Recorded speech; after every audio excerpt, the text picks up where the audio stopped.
and there'll be some gentlemen in the ring with them. George the Animal Steele will be Bret the Hitman Hart's manager, and Jerry the King Lawler will be with Isaac Yankem. I think we have a little audio problem here, Mr. Undertaker. Now these guys, in your estimation, necessary to have a manager in the ring? Actually, I'm not sure why those gentlemen are in the corner, other than constant outside interference. But I'm sure that Bret Hart will be able to deal with Isaac Yankem, whether there's anybody on the outside or not. Isaac Yankem is a relatively new personality here in the World Wrestling Federation, and I don't believe that he's had too many dealings with somebody of Bret Hart's caliber. Right. Well, now we have someone else to join us on the show. It is actually the man who the show is named after. Mike Adams joins us live from Cleveland, where an Undertaker may be needed, Mike. Hey, you know, I want to say a personal hearty hello to the Undertaker. He's my favorite. Hi, Undertaker. How are you, sir? I'm good, and I love your hair. Well, thank you. I didn't know you cared. I really don't, but I'm just saying that. No, it's nice to have you on the program. Unfortunately, we don't have a good story here in Cleveland, aside from the fact that this is a beautiful ballpark. How many times can we say that? How many times can we look at it? Jacobs Field is I think they're changing it to Gammons Field. That's what I'm hearing, though. That's the rumor. Red Sox are down in the deepest possible hole, and the Undertaker knows all about that, of course, deep holes. It's a grave situation here at Jacobs Field. People are, all these Indians fans are dying to go to Fenway for Game 3. Whether Tim Wakefield can get anything done, I don't know. But in the mood in the clubhouse, of course, was, let's get out of here. Can I interrupt you? Oh, yeah, Undertaker, you can always interrupt me. Do you think it's time that I might lift the curse? Lift the curse of the Bambino or the curse of the Calavito? That seems to be lifted. Yeah, the Undertaker has said that he will do everything in his power to lift the curse of the Bambino, Mike. What do you think? I would appreciate that. In fact, all of Red Sox fans would. They are now 0 for their last 12 in postseason play, Undertaker, and that just basically sucks. Well, hopefully my good friend Mr. Oliver will come to the Fleet Center if they get back in town tomorrow night, and we'll discuss lifting this curse. I think enough is enough. Mike, the Undertaker... Dave Oliver's a friend of yours. Dave Oliver and the Undertaker and Tim Naring and Bret Hart are all very close friends. They're all pals? Well, I don't know. Sir, pal? Acquaintances. Acquaintances, Mike. Okay. Well, that's a serious situation. Do we have that locker room video of... I'm really kind of... I want to get out of here, too. Roll the tape. Somebody... You know, of course, like I said, of course you want to shine here, you know. And when it doesn't happen for you, and you go out on the bottom end, you got to live with it. And you should live with it, and you should look at it.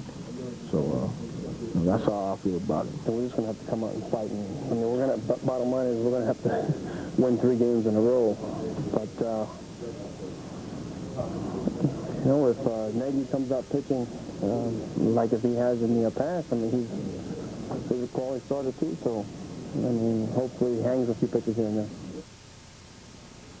0 for 20 for the 3-4 guys in the Red Sox order. Not a good thing.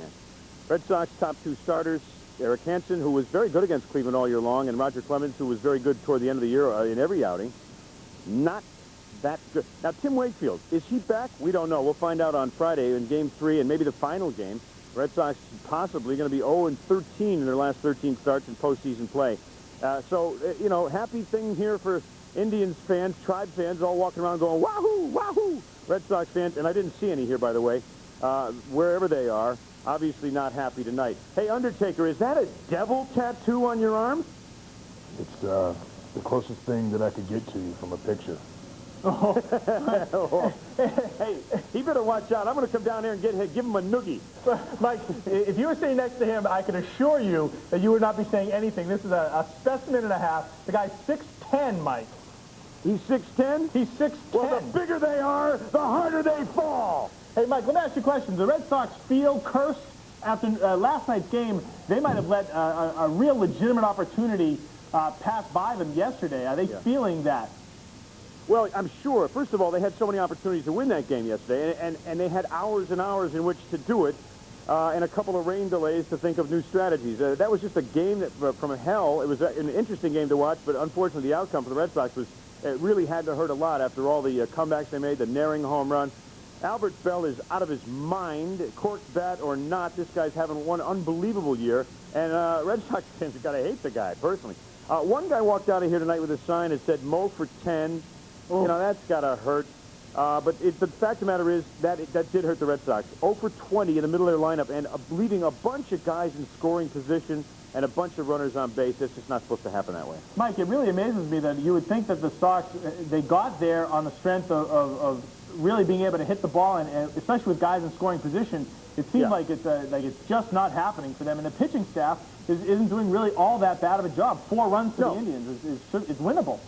No, the pitching staff has held the Indians in check. I mean, if you can hold the Indians to 4 runs a game, you should be able to beat them at least half the time. I mean, they do have a good pitching staff themselves, an old pitching staff, but a wily bunch of guys who led the American League in earned run average.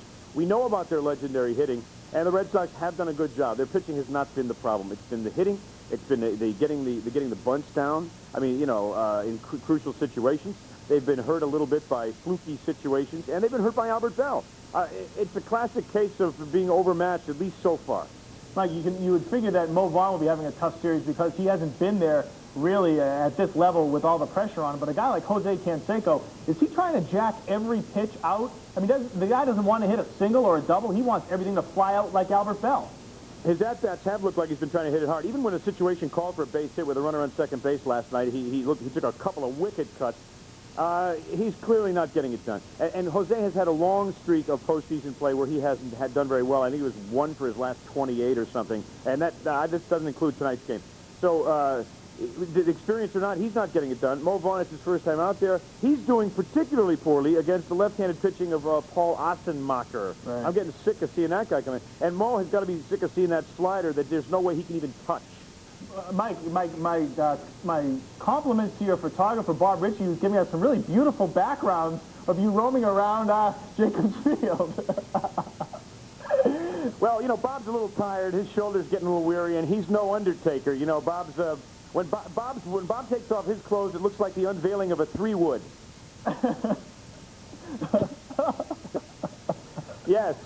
So when are you coming home? I'm coming home soon. You know, everybody always makes Cleveland jokes, and they told me that if you're going to have a plane crash in Cleveland, it's better to have it on the way in. I think that probably fits this situation pretty well, although it's a hell of a nice park, I got to tell you that. I'm about to go run around the outfield now, so I'll see you later, okay? Okay, Mikey, if I'm not mistaken, you're 0 for 3 in Cleveland. The Pats lose a playoff game, and now these two, I think you and Cleveland are now mutually exclusive. Yeah, Howard. Yeah, you want to make something of it? I got the Undertaker on my side, dude. 6-10. See you, pal. Bye, Howard. Bye-bye. Mike Adams reporting live from Jacobs Field. There he goes. Undertaker, do us a favor. Please lift the curse. How can you do that? This curse of the Bambino is killing the Red Sox. Well, it's going to take some work. I'm going to have to call in some supernatural favors, but I'll see what I can do. Wonderful. Back to the phones now with the Undertaker, Anthony in Woburn. Hi, how you doing, Howard? How you doing, Undertaker? Very good, thanks. Good. I want to answer try to answer the trivia question. The Undertaker's from Death Valley, I believe. Death Valley is correct. Nicely done. Stay on the line with our producer. You've won 2 tickets to tomorrow night's matches. That's great. I see him all the time. This Wonderful. guy's the best. I've seen him in Lowell, Worcester, Boston, New Hampshire. We follow these guys everywhere. They're awesome. Wonderful. Now you're going to see the first wrestling card at the Fleet Center. Congratulations.